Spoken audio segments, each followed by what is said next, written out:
we're not too. Let's go. You're listening to the DSM Podcast Network powered by Learfield. Talking Drake Athletics on the Drake Sports Media Podcast in 3, 2, 1. Here we go.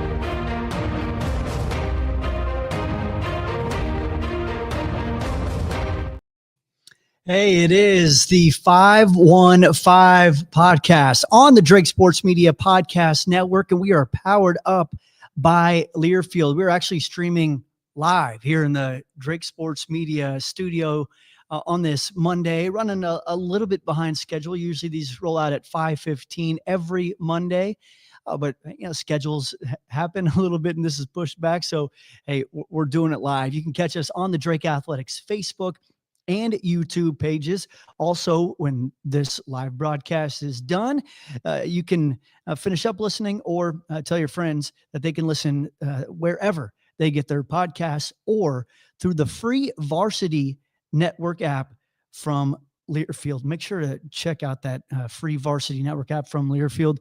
You can not only listen to all the podcasts from the Drake Sports Media Podcast Network, but also every football and men's and women's basketball radio broadcast is broadcast live.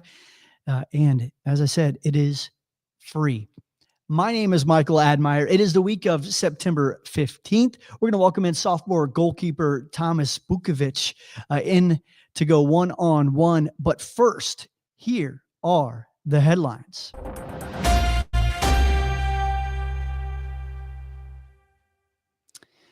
All right, we're going to jump into the headlines here on a Monday at 5:15. We're going to start with the football team going up to number 2, South Dakota State this weekend. It was a 37-21 loss against the Jackrabbits, but an impressive performance out of the Bulldogs to go up there and play the way that they did. It all started with a really nice first drive. Xavier Washington to Hank Foley, a 31-yard touchdown. That's Foley's third touchdown of the season. And then Bulldogs up 7-0. Just a few moments later, after a great California to California connection, Washington goes down with an injury. In comes freshman quarterback, true freshman quarterback, Logan Inagawa. And here he goes into the end zone in the third quarter. Brings the Bulldogs within 10 midway through the third quarter, up at number 2, South Dakota State. Bulldogs unable to get the victory up there, but keep it within 2 scores.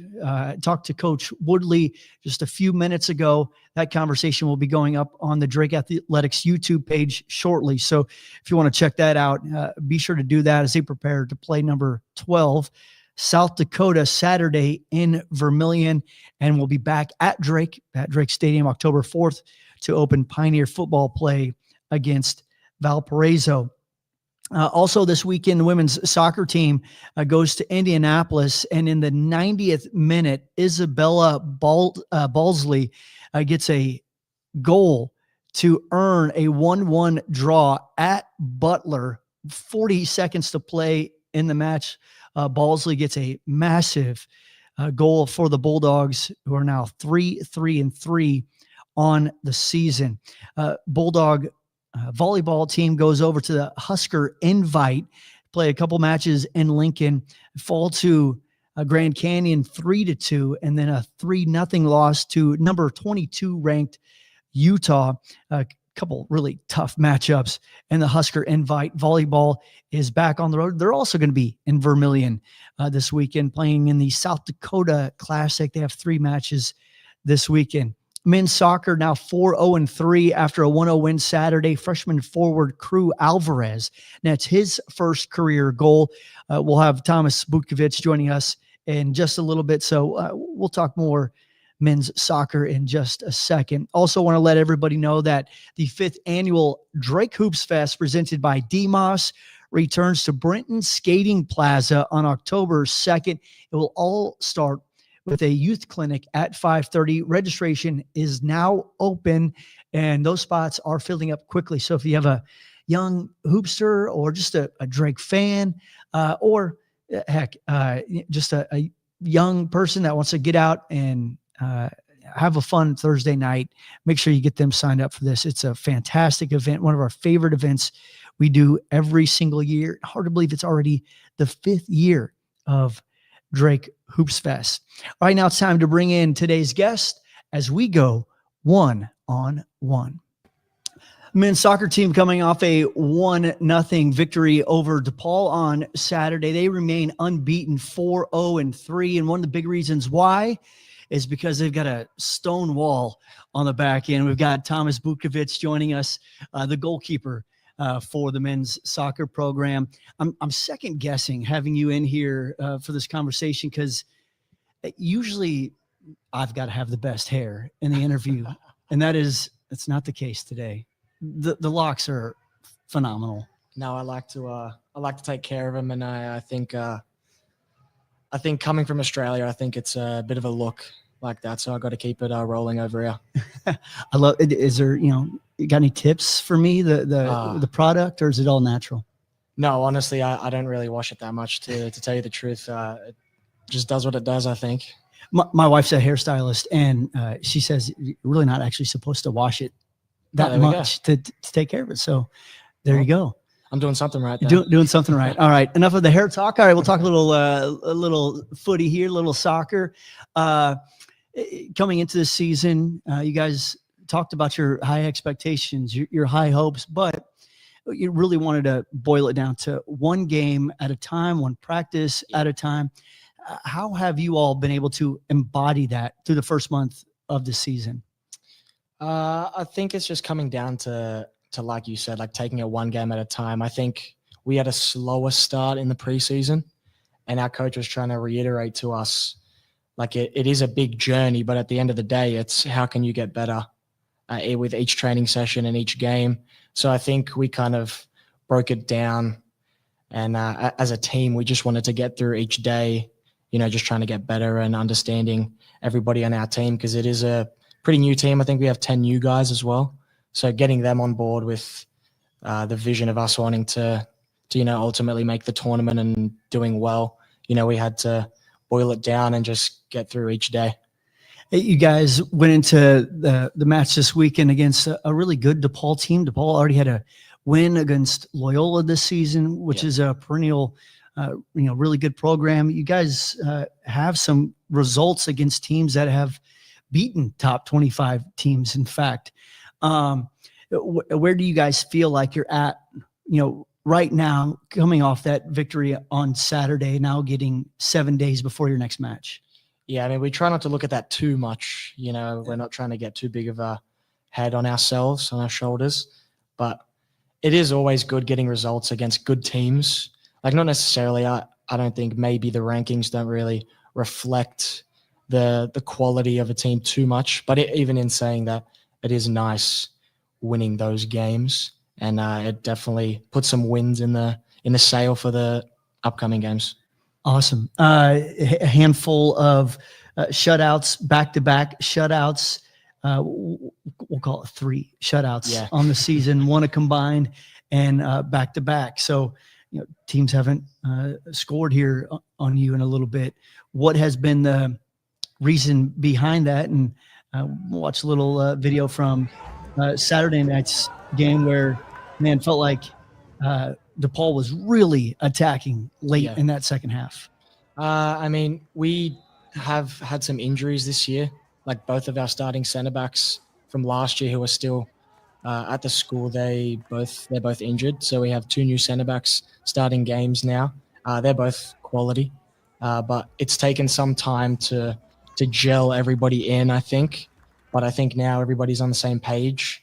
And, the shutouts aren't just the goalkeeper. It's also the defenders, the midfielders, even the attackers doing defending. So it's a nice collective thing to have. There was a nice play in there Saturday night where the ball kind of dribbles behind you and Kipnusu is there and clears it out real quickly. You could see the team effort all the way around and protecting that net. We'll take a pause here in the soccer stuff. I do want to get to know Tomas Butkovic just a little bit because started with the hair and you can hear the accent, all that stuff. How did you end up in Des Moines after growing up in Australia? Well, I think when I was growing up or getting to like the older years of high school, take us back. I think I always knew that I wanted to experience like a different place and live in a different place. I didn't know where. And then a few of my buddies, a few people I know started going through the college route.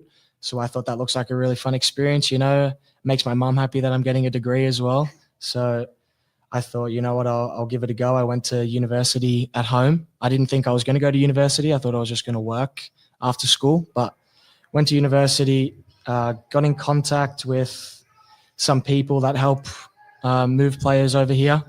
And, they got me in contact with Pat, and Pat pitched a nice project, we'll say, because I think that the season before I got here, it wasn't the best season in program history. And he just told me how it was and, pitched me the project of a new team, a new style. And, I think I wanted to give it a go. Okay, so were you playing soccer at university or had you taken some time off? So at home, like we don't really have school sports like here. It's nothing like this. Yeah. So I would just go to school and then I played like semi-professional for a team called the Wollongong Wolves. And that's how I would get all my practice in. We'd train 3 times a week, play games on the weekend. And that's what I was doing. I was just doing that in school. Cool. All right. Wollongong is where you're from. Yeah. Where I've never heard of Wollongong. Where's that from? Where part of the country? It's a little, I wouldn't say it's little, it's a bigger town, an hour south of Sydney. Okay. Yeah. So it's realistically, it's like a bigger beach town. It's super nice. It's super chilled out. Very different than here. Very different. Man. How has the transition been to Iowa? Because you've now been here for 2 years. Yeah. I mean, the start was very tough. I did like, what's the word here? Like thinking about coming here. Yeah. I did know that it was like going to be snowing and all that stuff. But I thought, I wanted a little bit of a change of scenery. I've never lived in the snow. I've only seen snow once before in my life. So I thought, I'll give it a go. And then when I first got here, it was tough. It was 0 degrees. I didn't know it could ever get that cold. We were training outside. I couldn't feel my hands. So it was a little bit tough at first, with all the weather and making new friends, not knowing anybody or all the way across the world, away from your old friends, from your family or stuff like that. But it does help when you're a part of a team. You've got built in 30 friends straight away. Everybody's on the same page. So I think it was a little bit easier than I was anticipating, but it was still tough to get my body through all I would say the coldness was basically the worst part. I can't imagine the transition. I grew up in the Midwest, so I was somewhat used to it, and it's still Iowa is different. Yeah. It slaps you in the face. Yeah. So, and I've been told that these have been mild winters. Yes. They have been mild winters for the entirety, but there have been stretches still. There's that 1 or 2 weeks in January where it's doesn't get above 0. Yeah. And that's pretty regular. So you were playing soccer, surfing. What are some of the things that you did growing up in Australia? No, riding kangaroos. Sorry, not to be stereotypical. But. No. I always tell people I have pet kangaroos at home. It always gives them a laugh. But no, mainly I would just be playing soccer most of the time and going to the beach, spending a lot of times with my friends at the beach, basically. Because it was only a 5-minute drive. So if you didn't have anything to do, you get in your car and you go for a swim, surf, whatever. Just chill. Yeah, basically. So what do you do now in your free time here? I mean, it's basically the same. I'm just hanging out with my friends, but obviously there's no beach. There's nothing like that to do. But, I guess in the wintertime it's cold. So you're watching movies, you're going to indoor places. I mean, you just find little stuff to keep yourself busy. You're adapting. Yeah, You're- 100%. You're adapting. 100%. Were you able to go back home at different stretches yet? Have you been back to Australia since moving here? Yeah, I have. I've been back for Christmas, which it's nice because it's starting winter here, and then I get to go home, and it's the middle of summer, and it's beautiful. But then it's always tough coming back. Yeah. That's a hard turn. And so you went back for Christmas. Were you able to go back in the summertime, or is it just that one trip back? No, during summer, I don't really want to go back home because it's winter. there. Okay. So I don't really. Obviously, it's nothing like this winter. Yeah. But I'd rather stay here in the sun, play football over here. All right. Right on. One thing that, is cool about Drake and really about colleges across the United States, there are other international students. Yeah. Have you gotten a chance to, I know there are a couple Kiwis on the track team, a couple from Australia. There were a few from Australia. Yeah. Do you guys have like a club where you guys get together and reminisce about how great Australia is? I mean, there's no club, but I think when you're coming from abroad, I think you guys magically just find a way to see each other and whatnot. But it is good to speak to those guys from closer to home because, they all speak in the same lingo. It's different. It sounds like home. It's a taste of home, I guess. Yeah. I was going to follow up with like the food options. It's not like a major difference, but what are some of the big differences or things you miss from home and stuff that you've enjoyed since being here? The stuff I've enjoyed here is like the access to loads of different food. I think there's so many. Yeah, sometimes there's too much options. I don't know what to get.